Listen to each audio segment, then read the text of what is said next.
Okay, we are now recording.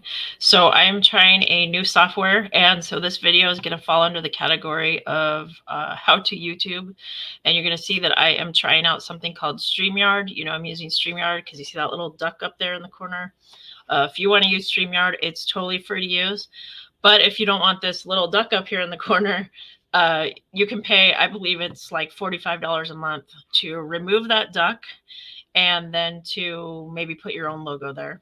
So today what we're talking about, this is kind of like part of my series of jobs that offer housing. Now, some of these jobs that we'll go over don't always offer housing, but maybe if you have an RV, they'll offer RV parking. So let me get into it.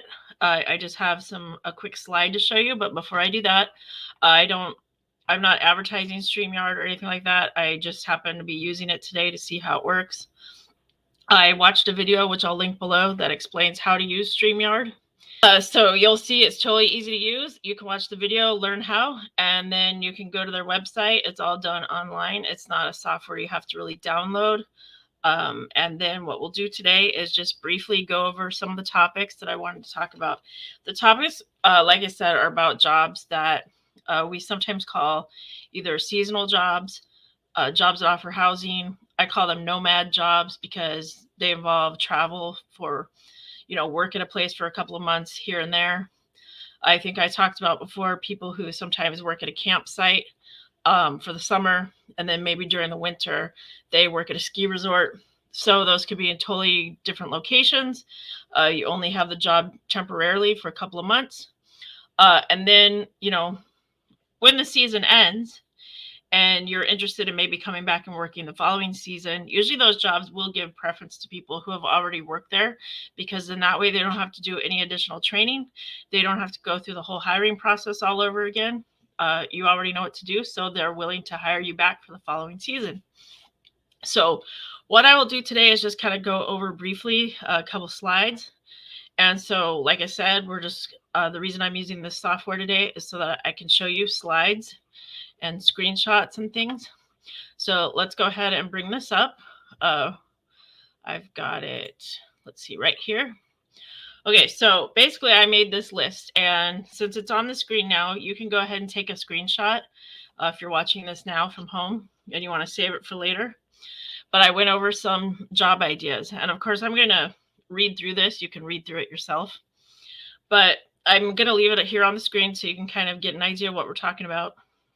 I kind of already talked about some of these already, like the campground jobs, the ski resort jobs. And I'll also use this slide in a future video to go about some of these in more detail in the future. Okay, so national park jobs, that's something I'll probably focus on today's video before we move into some of these other jobs I have here on the list.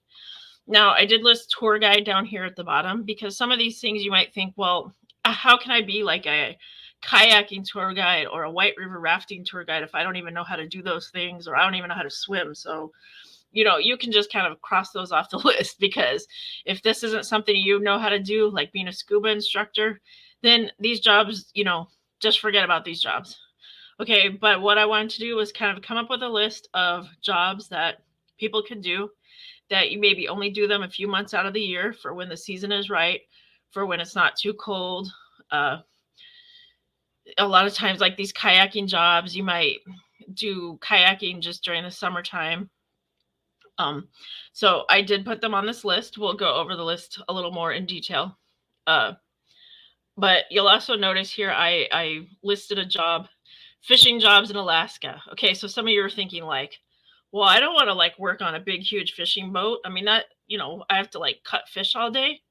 But I want you to just keep in mind that these jobs, they do offer housing. You might be sent to a remote area for so many months out of the year.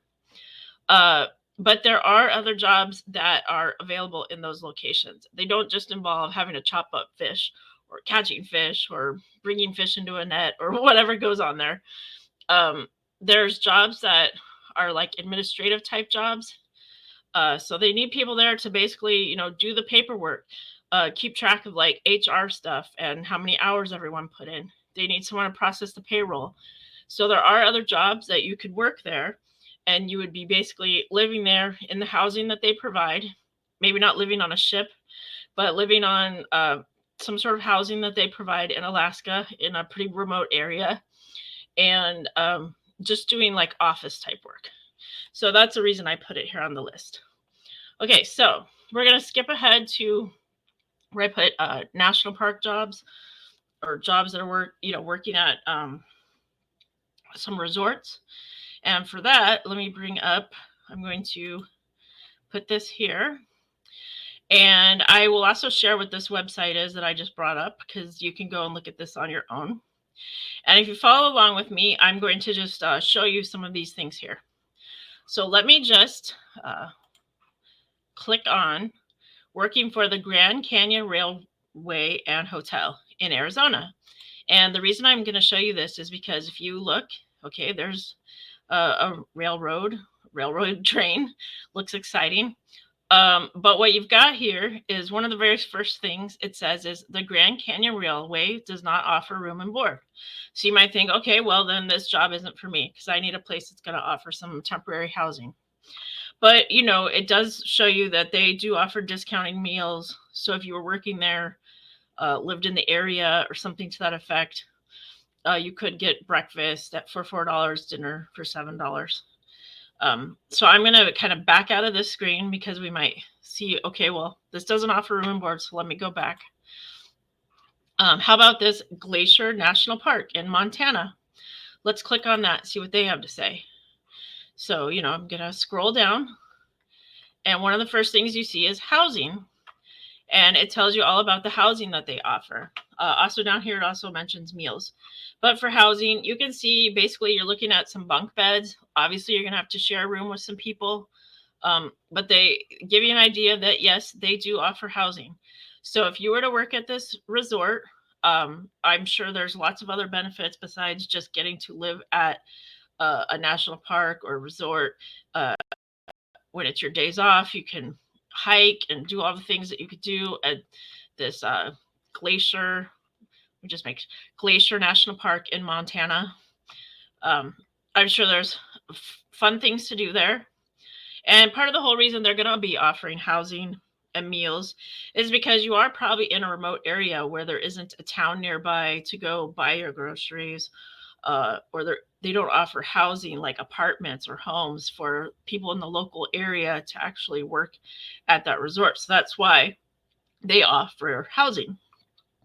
Okay, so this is just one example. And so let me get back to where I was at. Here we go. So just want to wrap this up, make this a short and sweet video. And in the future, we'll go over some of these other jobs that I had on the list. Hope you enjoyed. Thanks, like and share, all that stuff. And I will see you on the next one.